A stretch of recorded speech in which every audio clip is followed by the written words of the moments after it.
सारे चीज़ों के, बहुत सारे नुस्खे हमारे घर में छुपे होते हैं। बहुत सारी गतिविधियां ऐसी होती हैं जो हम अपने बड़े बूढ़ों को करते देखते हैं, पर उस बारीकी को नहीं पकड़ पाते हैं, उन सभी तथ्यों को नहीं पहचान पाते हैं दोस्तों। और मैं आज ऐसी ही कुछ चीजें आप लोगों के साथ शेयर करने वाली हूँ। Hello everyone, welcome to my channel. दोस्तों, मेरे चैनल में आप सभी का स्वागत है और जो न्यू सब्सक्राइबर है उनका हार्दिक अभिनंदन है। दोस्तों, मैं अंकिता जबलपुर से कर रही हूँ आप सबका स्वागत। दोस्तों, थंबनेल और टाइटल देख के आप लोग समझ ही गए होंगे, क्योंकि मेरे जो एक वीडियो मैंने अपलोड किया था जिसमें मैंने हाथ पैरों का सुन्न होना ये टॉपिक मेंशन किया था। जो भी मेरे साथ प्रॉब्लम होती है वो मैं आप लोगों के साथ शेयर करती हूँ। उस वीडियो पे मुझे पैरों के तलवे में जो जलन पड़ती है उससे रिलेटेड कुछ क्वेश्चंस आ रहे थे, और जब उन क्वेश्चंस को मैंने पढ़ा तो मैंने नोटिस किया कि ये सेम प्रॉब्लम तो मुझे भी है, और गर्मी के दिनों में खासकर मुझे ये प्रॉब्लम बहुत होती है। मैं स्लीपर नहीं पहन पाती हूँ, मैं कहीं जाती हूँ घूमने के लिए तो मैं शूज़ वगैरह नहीं पहन पाती हूँ। मुझे ना तलवों में से हीट आने लगती है, इतनी जलन पड़ती है कि लगता है कि पैरों के नीचे बर्फ रख लो या कुछ संगमरमर जैसे कुछ ऐसी ठंडी फर्श हो, उसके ऊपर अपने पैरों को जब तक मैं खुला नहीं रखती हूँ तब तक मुझे चैन नहीं पड़ता है। मुझे इतनी जलन होती है, बहुत ज़्यादा बेचैनी होती है, बहुत ज़्यादा जलन होती है। और ये मुझे बहुत ज़्यादा पहले से ये प्रॉब्लम नहीं है, ये प्रॉब्लम मुझे 1-2 सालों से हुई है। तो मुझे ये लगता था, जैसे मेरे घर में मेरे बड़े बुजुर्ग रहे हैं, साथ में हम एक सम्मिलित फैमिली से हैं, मैंने उन लोगों को देखा है इस प्रॉब्लम से जूझते, खासकर महिलाओं को। तो मुझे लगता था कि एक एज के बाद शायद ये सारी प्रॉब्लम सभी को होती हैं, तो मुझे भी हो रही हैं, कॉमन है। और कुछ चीज़ें मैं पहले से जानती थी, उन लोगों को करते देखती थी, तो मुझे लगता था कि यही सेम चीज़ मुझे करनी है। लेकिन ये कुछ खास वजह से होती है, ये बातें मुझे बाद में पता चली। आप सब जानते हैं कि मेरे हस्बैंड योगाचार्य हैं, योगा इंस्ट्रक्टर हैं, और बहुत सारे डिजीज को वो योग के थ्रू ठीक कराते हैं। जब मुझे भी कुछ इस तरह की प्रॉब्लम्स होती है तो ऑब्वियसली उनको मैं बताती हूँ और वो मुझे कुछ टिप्स बताते हैं। तो उनके टिप्स को फॉलो करते हुए जितनी चीज़ें मैं जानती हूँ आप लोगों के साथ मेंशन कर रही हूँ। सबसे पहले तो आप लोग ये सुन लीजिए कि ये प्रॉब्लम सबसे ज़्यादा उन लोगों को होती है जिनको वात और पित्त, 2 चीज़ें होती हैं। मेरा शरीर वात और पित्त, कफ तीनों का है। कभी मुझे पित्त बहुत ज़्यादा बढ़ जाता है, कभी मुझे वात तो सबसे ज़्यादा है, वात और कफ की प्रॉब्लम मुझे सबसे ज़्यादा है। लेकिन जिस टाइम पे मुझे ये जलन वाली प्रॉब्लम होती है उस टाइम पे मुझे गैस की प्रॉब्लम बहुत हुई होती है। कुछ मेरे खान पान की गड़बड़ी की वजह से मुझे हमेशा गैस की प्रॉब्लम बढ़ जाती है।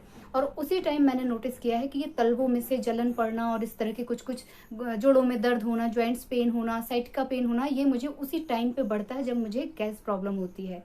साथ में कभी कभार हम कुछ ऐसा खा लेते हैं या खाने में देर कर देते हैं जिसकी वजह से हमारा पित्त बढ़ जाता है, उस टाइम पे भी ये प्रॉब्लम जो है होती है। तो गर्मियों में सबसे ज़्यादा ये प्रॉब्लम होना लाजमी होता है दोस्तों।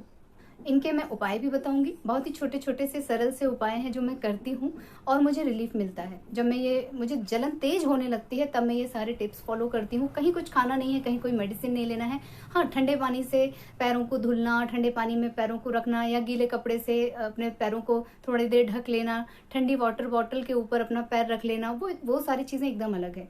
लेकिन ये जो रेमेडी है, इसे करने के बाद आपको कई कई दिनों तक जो है आराम मिलेगा। और फिर दोबारा आपका अगर वात पित्त बढ़ेगा, फिर से ये प्रॉब्लम होगी, आपको फिर से इस बात का ध्यान रखना है कि बस ये छोटे छोटे से नुस्खे आपको घर में कर लेना है। बहुत ही कॉमन नुस्खों में से है कि आप नारियल का तेल, एलोवेरा, ये सब चीज़ें अपने पैर के तलवों में लगाएं और अच्छे से मसाज करें। ये तो एक बहुत ही नॉर्मल सा नुस्खा है इसका, जो बिना जलन के भी कई लोग करते हैं, जिससे बहुत ही आराम आता है।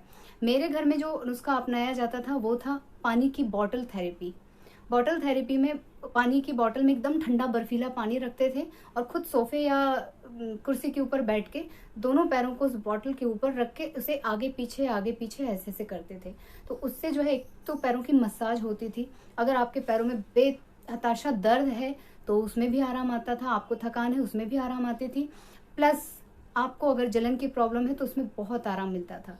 लेकिन ये सब चीज़ें क्षणिक होती थी कि आपको आज हो रहा है, आपने थोड़ी देर कर लिया, रात भर के लिए आपको आराम आया, अगले दिन फिर से शुरू हो गया। क्योंकि बेसिक रीजन पे हम कभी ध्यान नहीं देते हैं, अपने वात पित्त के ऊपर हम कभी ध्यान नहीं देते हैं।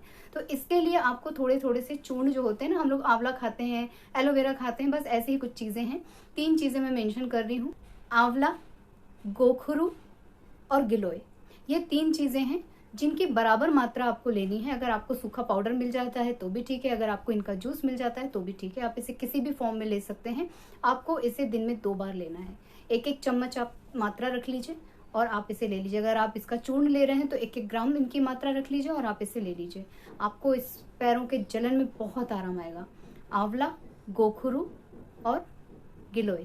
ये तीनों मैं लिख भी दे रही हूँ ताकि आप लोग भूलें ना, क्योंकि कभी कभी मैं भी भूल जाती हूँ। मैं कभी कभी इसमें जो है एलोवेरा भी यूज़ कर लेती हूँ। एलोवेरा भी बहुत ठंडा देता है, ठंडक रखता है और बहुत बेनिफिशियल होता है, तो मैं कभी कभी इसमें ये भी ऐड कर लेती हूँ और घर का ताज़ा एलोवेरा यूज़ करती हूँ मैं। तो ये तो हो गई वो छोटी छोटी सी औषधियाँ जो मैंने आप लोगों के साथ शेयर कर दी हैं। इसके अलावा कुछ और थेरेपीज हैं और टिप्स है कि जब आप अपने पैरों की मसाज करते हैं, अगर आप नारियल का तेल भी लगाते हैं, तो पैरों की जो उंगलियां होती हैं उसके नीचे के जितने भी पॉइंट्स होते हैं उनको अपने अंगूठे से हल्का हल्का प्रेशर देते हुए नीचे की तरफ, एड़ी की तरफ आपको लाना है। प्रेशर देते हुए मुश्किल से 1 या 1.5 मिनट, बस इससे ज़्यादा आपको ये नहीं करना है। दोनों पैरों में आप आराम से कीजिए, आपकी जलन में बहुत जल्दी आराम आ जाएगा। और अगर आप मसाज करने के मूड में नहीं है, आप लोगों को कुछ नहीं करना है, अपने वात और पित्त पे वर्क करना है। जिस टाइम में आपको ऐसा लगता है कि जलन तेजी से बढ़ रही है, आपको शीतली प्राणायाम करना है। शीतली प्राणायाम क्या होता है? मैंने एक बार और आप लोगों को बताया है कि अपने मुंह से दांतों को एकदम ऐसे बंद करके और अंदर की तरफ सांस लेना है, मुंह से सांस लेना है और उसे अंदर तक पहुंचाना है और फिर उसके बाद आप नाक से उसे बाहर कीजिए। मुंह से लेना है, नाक से छोड़ना है, लेकिन उसे 1-1.5 सेकेंड, मिनट, जितनी देर आप होल्ड कर सकते हैं आपको होल्ड करना है। तो आज की वीडियो में ये छोटे छोटे से टिप्स मैंने बताए हैं, बहुत ही छोटे छोटे से हैं। देखिए, सबसे पहले तो आपको वात और पित्त पे अपना नियंत्रण रखना है, ध्यान रखना है कि ये ना बढ़ने पाए। अगर बढ़ भी जाता है तो आप शीतली प्राणायाम से या किसी भी प्राणायाम से, भ्रामरी हो गया, अनुलोम विलोम हो गया, इससे आपको रिलीफ मिलता है दोस्तों। तो ये तो आपको कुछ टाइम के लिए, 5 मिनट के लिए ही सही, लेकिन करना जरूर है। अगर आप कुछ 15-20 बार इसे करना चाहें तो भी आप कर सकते हैं। जितना आपके पास टाइम हो आपको ये सब प्राणायाम जरूर करना चाहिए, लेकिन मॉर्निंग के टाइम में। आपको जितने भी योगासन करने हैं वो आपको मॉर्निंग के टाइम में करने हैं। तो ये एक पहला टिप्स हो गया। दूसरा, आपको जो मैंने औषधि बताई है, आंवला, गोखरू और गिलोय, ये तीनों को समान मात्रा में लेना है। जिस टाइम में आपको ये जलन की प्रॉब्लम बहुत ज़्यादा बढ़ जाती है, कोशिश करना है कि आपके बॉडी में वात और पित्त कंट्रोल में रहे। खान पान आपको बहुत संयत रखना है, पानी की मात्रा आपको अधिक कर देनी है, पानी आपको सबसे ज़्यादा पीना है, आपके शरीर में लिक्विड की कमी नहीं होना चाहिए। तो ये कुछ छोटे छोटे से टिप्स हैं, मैं लिख भी दे रही हूँ ताकि आप लोग बिल्कुल भी भूल ना जाएं। और यही सब कुछ मैं करती हूँ। मैं एक्यूप्रेशर ज़रूर करती हूँ, शीतली प्राणायाम ज़रूर करती हूँ। और एक चीज़ मैं आप लोगों को और मेंशन कर दूं कि ये जो शीतल वाला प्राणायाम मैंने आपको बताया है, ठंडी हवा को अंदर पहुंचाने वाला, जिनका बीपी लो होता है उनको ये नहीं करना चाहिए। जब आपको बहुत ज़्यादा तकलीफ है तब आप थोड़ी देर करें, बट आप इसे रेगुलर वे में ना करें। अगर आपको लो बीपी है, इस बात का आपको खासा ध्यान रखना है। लो बीपी में कुछ प्राणायाम नहीं किए जाते हैं, तो उनमें से एक ये भी है। इसके अलावा अनुलोम विलोम, आप कई तरह के प्राणायाम कर सकते हैं। खान पान में आप परहेज रख सकते हैं, और जो वाटर बॉटल वाली थेरेपी है उसे भी आप आजमा सकते हैं। बहुत पुराना नुस्खा है। और एलोवेरा जेल, पैरों को धोना, मालिश करना, ये सब तो बहुत कॉमन फीचर हैं और सभी लोग इस बारे में जानते हैं और करते रहते हैं। सो मैं उम्मीद करती हूँ कि आज की वीडियो आप लोगों के लिए काम की रही होगी। ये छोटे छोटे से नुस्खे, छोटी छोटी सी टिप्स, छोटी सी रेमेडी आप लोगों के लिए हेल्पफुल होगी। अगर ये आप लोगों के काम का नुस्खा है तो प्लीज़ मुझे कमेंट करके ज़रूर बताइएगा। और आप लोगों को आराम मिलता है तो मुझे आप लोगों का आशीर्वाद दे दीजिएगा और इसी तरह अपना प्यार बनाए रखिएगा। दोस्तों, आप लोगों में से कोई नया हो तो प्लीज़ मेरे चैनल को सब्सक्राइब कीजिएगा, वीडियोज़ को लाइक कीजिएगा और अपनी फैमिली और फ्रेंड्स के साथ उसे शेयर कीजिएगा। मैं मिलूंगी अपने नेक्स्ट वीडियो में, तब तक के लिए take care, tata, bye bye.